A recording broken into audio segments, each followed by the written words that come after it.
Assalamualaikum warahmatullahi wabarakatuh. Bismillahirrahmanirrahim. Wa bihi nasta'inu ala umuri dunya waddin. Shallallahu wassalamu ala asyrofil anbiya'i wal mursalin wa ala alihi wa sahbihi wa alihi wa tabi'in wa ahli baiti ajma'in. Perkenalkan, nama saya Ulaya Nawadir itu. Saya dari Manajemen Dakwah B, Prodi Manajemen Dakwah.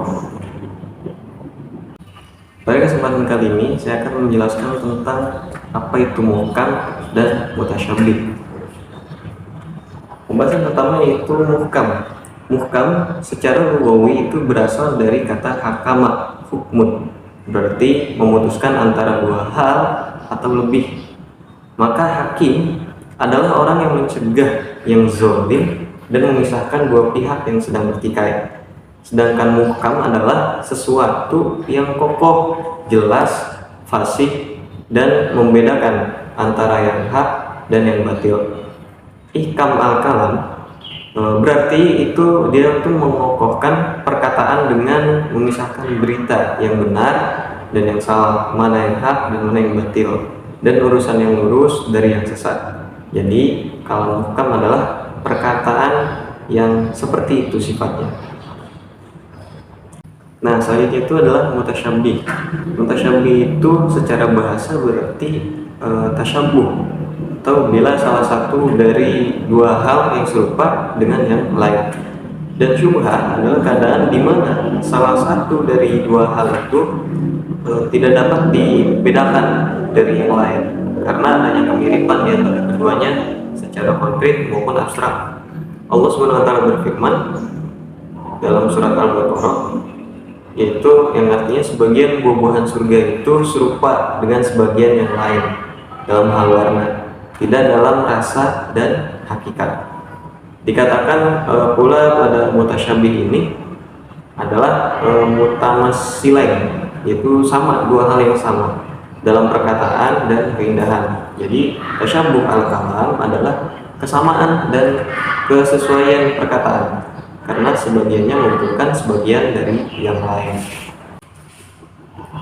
Nah, dari muhkam dan mutasyabih tersebut itu terdapat beberapa perbedaan pendapat.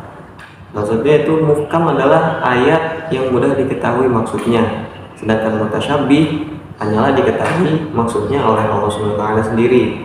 Ada juga yang berpendapat bahwasanya muhkam adalah ayat yang mengandung satu wajah, sedangkan mutasyabih itu mengandung banyak wajah. Terus ada juga yang berpendapat muhkam adalah ayat yang maksudnya itu dapat diketahui secara langsung tanpa memerlukan keterangan lain, sedangkan mutasyabih itu hanya memerlukan penjelasan dengan merujuk kepada ayat-ayat lain. Nah, itulah beberapa perbedaan pendapat para ulama tentang muhkam dan mutasyabih. Nah, para ulama juga memberikan contoh-contoh ayat-ayat muhkam dalam Al-Quran dengan ayat-ayat nasikh, ayat-ayat tentang halal, haram, hudud atau hukuman, kewajiban, berjanji, dan ancaman. Itu untuk ayat-ayat muhkam. Sementara untuk ayat-ayat mutasyabih itu mereka mencontohkan dengan ayat-ayat mansukh dan ayat-ayat tentang asma Allah dan sifat-sifatnya. Yang antara lain seperti Al-Quran surat Toha yang artinya itu Tuhan yang maha pemurah yang bersemayam di atas arsy, seperti itu salah satu contoh ayat dari mutasyabih. Nah, lalu bagaimana sih sikap para ulama tentang ayat muhkam dan mutasyabih ini? Nah, mazhab salafi, yaitu para ulama mazhab salaf, yaitu para ulama itu yang mempercayai dan mengimani ayat-ayat mutasyabih dan menyerahkan sepenuhnya kepada Allah Subhanahu wa taala. Mereka mensucikan Allah Subhanahu wa taala dari pengertian lahir yang mustahil bagi Allah Subhanahu wa taala dan mengimaninya sebagaimana yang diterangkan dalam Al-Quran. Nah, mazhab khalaf juga itu para ulama yang berpendapat perlunya menakwilkan ayat-ayat mutasyabih yang menyangkut sifat Allah Subhanahu wa taala sehingga melahirkan arti yang sesuai dengan keluhuran Allah Subhanahu wa taala. Mereka umumnya berasal dari kalangan ulama mutaakhirin. Lalu apa sih hikmah dari muhkam dan musyabih ini? Nah, kita akan bahas dulu yang muhkam. Muhkam itu yang pertama bisa menjadi salah satu rahmat bagi manusia, khususnya orang yang kemampuannya itu atau bahasa Arabnya itu lemah. Dengan adanya ayat-ayat yang muhkam yang sudah jelas arti dan maksudnya, sangat besar arti dan faedah bagi mereka. Terus juga bisa memudahkan bagi manusia yang mengetahui arti dan maksudnya, juga memudahkan bagi mereka yang dalam menghayati makna maksudnya itu agar mudah mengamalkan pelaksanaan ajaran-ajarannya. Terus juga bisa mendorong umat untuk giat memahami, menghayati, dan mengamalkan isi kandungan dalam Al-Quran, karena lafal ayat-ayatnya telah mudah diketahui dan gampang dipahami dan jelas pula untuk diamalkan.